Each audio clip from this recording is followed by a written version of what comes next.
Hi అండి, welcome to Jyothish kitchen. ఈరోజు మన కిచెన్లో ఈజీగా 2 మినిట్స్లో పప్పు గోంగూర సింపుల్గా ఏ విధంగా చేసుకోవాలో చూసేద్దామండి.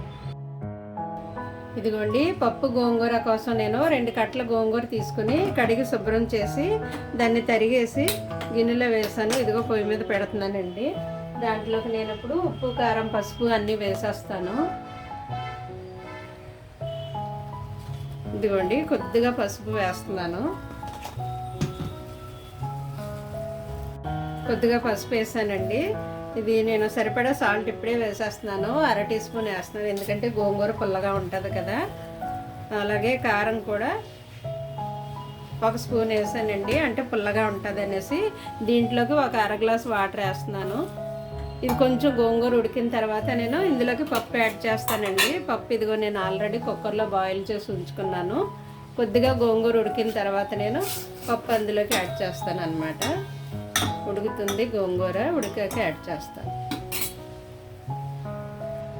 ఇదిగోండి, గోంగూర ఉడికిపోయింది. నేను పప్పు యాడ్ చేస్తున్నాను ఇందులోకి.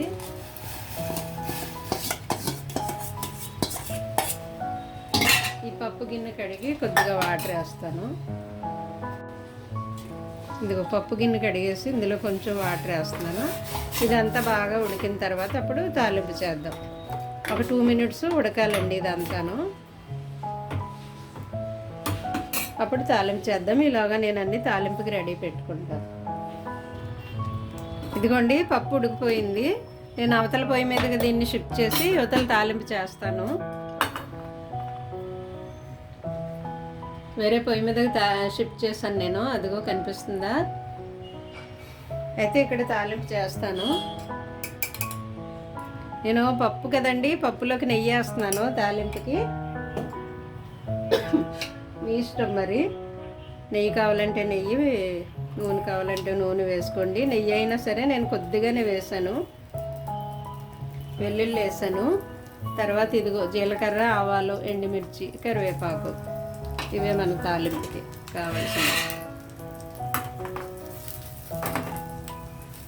కొద్దిగా వెల్లుల్లి వేడెక్కిన తర్వాత అప్పుడు మిగతా వేస్తాను. కొంచెం వెల్లుల్లి వేడెక్కింది. ఇక జీలకర్ర, ఆవాలు వేసాను. తర్వాత ఎండుమిర్చి, తర్వాత కరివేపాకు. చూడండి, కరివేపాకు వేసిన తర్వాత చిటపెట్టలాడుతుంది, చూసుకోండి. కొంచెం ఇవి వేగిన తర్వాత పప్పులోకి వేసేయడమే. చాలా ఈజీగానండి, ఎందుకంటే కుక్కర్లో పెడతాం కదా మనం పప్పు. ఆకుకూర ఉడికిన వెంటనే పప్పు అందులోకి వేసేయడం, కొద్దిగా ఉడికాక తాలింపు చేసేయడం. చాలా ఈజీగా అయిపోతుంది అన్నమాట. ఇదిగో పప్పు ఇక్కడికి షిఫ్ట్ చేసుకుంటున్నాను. మరలా నేను ఈ పప్పులోకి తాలింపు వేసేస్తున్నాను.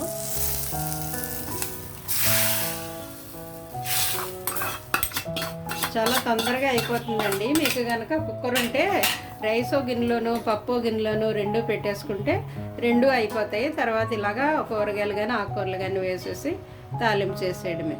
ఎంత టైం లేనప్పుడైనా ఇంట్లోనే వండుకు తినండి. బయట ఫుడ్ అవాయిడ్ చేయండి. బయట ఫుడ్ తినడం వల్ల ఆరోగ్యాలు పాడవుతాయి కదా. మరి మన ఆరోగ్యం మన చేతిలో ఉంటుంది. అయిపోయిందండి పప్పు గోంగూర. ఇప్పుడు డిష్ అవుట్ చేయడమే.